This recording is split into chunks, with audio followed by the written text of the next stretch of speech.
লাদাখ এই নামটির সাথেই জড়িয়ে আছে প্রকৃতির ভয়ঙ্করতার এক রূপ।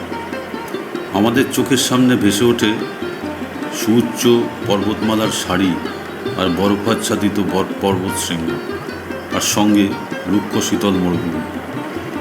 তবে এই রুক্ষভূমির সৌন্দর্য কম নয়, ভয়ঙ্কর কিন্তু মাধুর্যে আচ্ছাদিত। প্রতি পদক্ষেপে লুকিয়ে আছে বিস্ময়। লাদাখ নামটির সাথে আরও জড়িয়ে আছে বৌদ্ধ লামা ও যাযাবরদের জীবনযাত্রার চিত্র। দুর্গম পাহাড়ের সুউচ্চ কোণে কোণে রয়েছে বৌদ্ধ মোনাস্ট্রি ও লামাদের বাসস্থল। লাদাখ নামটি শুনলে চোখের কোলে ভেসে ওঠে আরও একটি চিত্র। সেটি কি? সেটি হল এখানকার অধিবাসীদের প্রকৃতির প্রতিকূল পরিবেশের সাথে মানিয়ে জীবন ধারণের দৃশ্য। এটি আমার লাদাখ সিরিজের তৃতীয় পর্ব। এই পর্বে আমি আপনাদের দেখাবো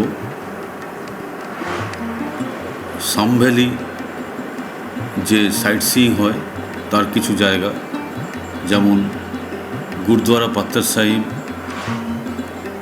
মনাস্ট্রি, সঙ্গম এবং ম্যাগনেটিক হিল। তো আমরা এখন যাচ্ছি একটি মনাস্ট্রির দিকে।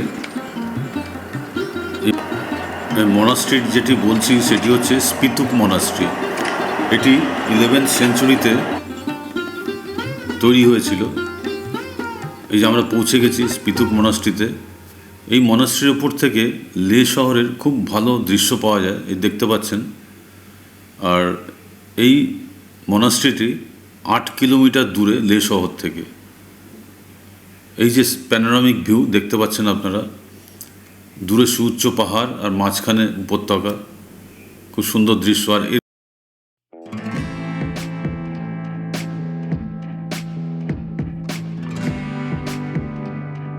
তো আমরা এখন এই স্পিতুক মনাস্ট্রি থেকে বেরিয়ে যাব।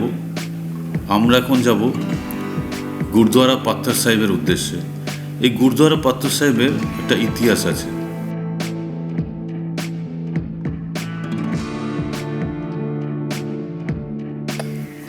এটা কথিত আছে যে গুরু নানক দেবজি 1515 থেকে 1518-র মধ্যে সিকিম, তিব্বত এবং নেপাল ভ্রমণ করার পর যখন পাঞ্জাবে ফিরছিলেন শ্রীনগর হয়ে, তখন তিনি এই স্থানে আসেন এবং এই যে পাহাড়টি দেখতে পাচ্ছেন এর নিচে উনি ধ্যানে বসেছিলেন।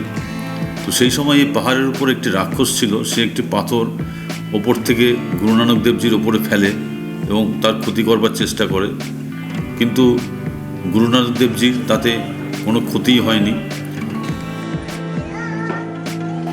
তো এখানে এই যে পাথরটি দেখতে পাচ্ছেন, এই পাথরটি ওপর থেকে ছুঁড়েছিল রাক্ষসটি।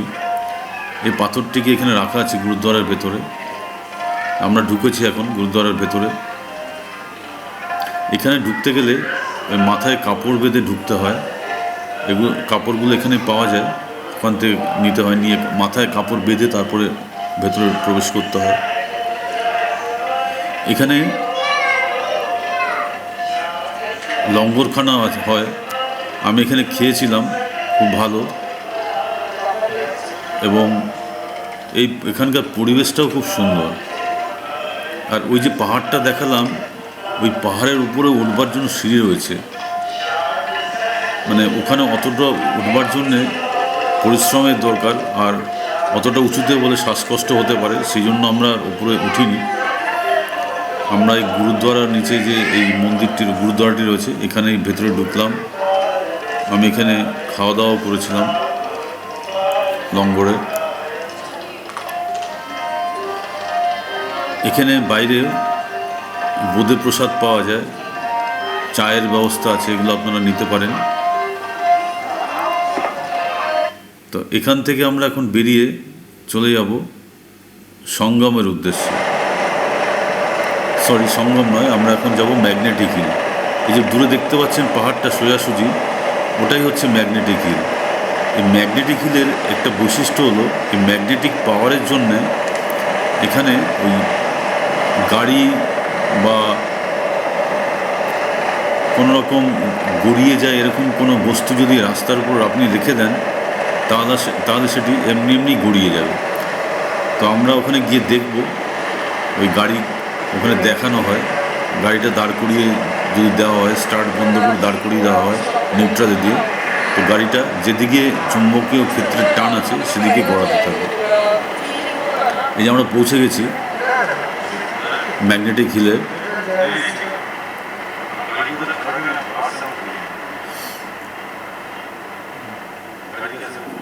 এখানে প্রচুর গাড়ি দাঁড়িয়ে পড়ে এই ফেনোমেননটা দেখবার জন্যে। তো আমরাও দেখব ব্যাপারটা কি হয়। এই যে লেখা রয়েছে ম্যাগনেটিক হিল। এখানে কিন্তু এই যে দেখুন এই গাড়িটার কিন্তু স্টার্ট বন্ধ করে দেওয়া হয়েছে। হ্যাঁ, এই বন্ধ করে দেওয়া হলে দেখুন গাড়িটা গড়িয়ে যাচ্ছে, ব্রেক করে দাঁড় করাতে হচ্ছে, বেশ ভালো স্পিডেই গড়িয়ে যাচ্ছে। এই আবার স্টার্ট দিয়ে আবার বেরিয়ে যাচ্ছে। আচ্ছা, এবার আমরা চলে এসেছি সঙ্গমস্থল। এই যে এখানে সিন্ধু রিভার এবং জাস্কার রিভারের সঙ্গমস্থল।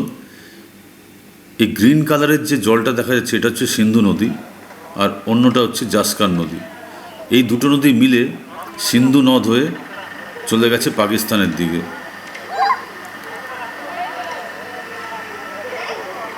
এই জায়গাটাই হচ্ছে দুটো নদীর মিলনস্থল। এখানে র্যাফটিংও করা যায়, র্যাফটিংয়ের ব্যবস্থা আছে। তো এই জায়গার প্রাকৃতিক সৌন্দর্য অপূর্ব। আর ওপর থেকেও এই জায়গাটা দেখা যায়। এই যে ওপরে দেখছেন রাস্তা রয়েছে, আমরা দেখেছি, সেই ছবিটা আমি এখানে দিইনি।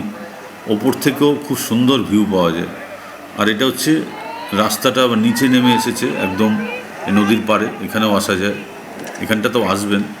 অনেকে ওপর থেকে দেখেই চলে যায়, সেটা করবেন না, নিচেও আসবেন। এই যে দেখছেন জলের স্রোত, এই জায়গাটাই হচ্ছে দুটো নদীর মিলনস্থল। এই যে দেখা যাচ্ছে কিছুটা সবুজ জল দেখা যাচ্ছে এদিকে, আর এদিকটা হচ্ছে জাস্কার রিভারের ঘোলা জল। এই যে জায়গায় দুটো নদী মিশেছে সেখানে এই টার্বুলেন্সটা হচ্ছে, এই ঘূর্ণির মতো জলটা দেখুন কীরকম হচ্ছে। এই দুটো নদী মিলে ডান দিকে যে স্রোতটা গেছে, ওই ডান দিকের স্রোতটা চলে গেছে পাকিস্তানের দিকে। এখানে যে র্যাফটিং হয়, র্যাফটিংয়ের বোটও রয়েছে, র্যাফটিং করতে পারেন। আর এই যে উপরে যে রাস্তাটা দেখতে পাচ্ছেন, ওই রাস্তাটা দিয়েই আমরা এসেছি। দেখুন কীরকম জলের ঘূর্ণিটা হচ্ছে দুটো নদীর সঙ্গমস্থলের জায়গাটাতে। এই জায়গাটা খুবই মনোরম জায়গা। এখানে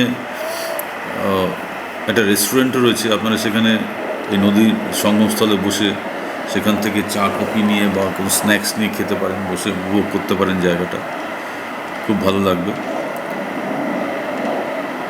তো আকাশে কিছু মেঘ রয়েছে, আর আকাশটা পরিষ্কার থাকলে আকাশটাও সুন্দর লাগে।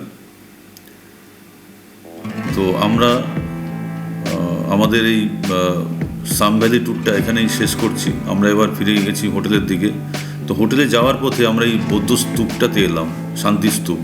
এই শান্তিস্তূপটাও আমরা দেখে নিয়েছি। শান্তিস্তূপটা পরে একদিন আবার যাব। তো আজকে এই শান্তিস্তূপ দেখে আমরা আমাদের হোটেলে ফিরে গেলাম। আপনারা এরপরের লাদাখের পার্ট 4-এ দেখবেন, সেখানে থাকবে লে সিটি সাইট সিইং। সেখানে অনেক মনাস্ট্রি থাকবে, লে প্যালেস থাকবে, এগুলো সব থাকবে, আপনারা দেখবেন। তো আজকে এখানে শেষ করছি। নমস্কার।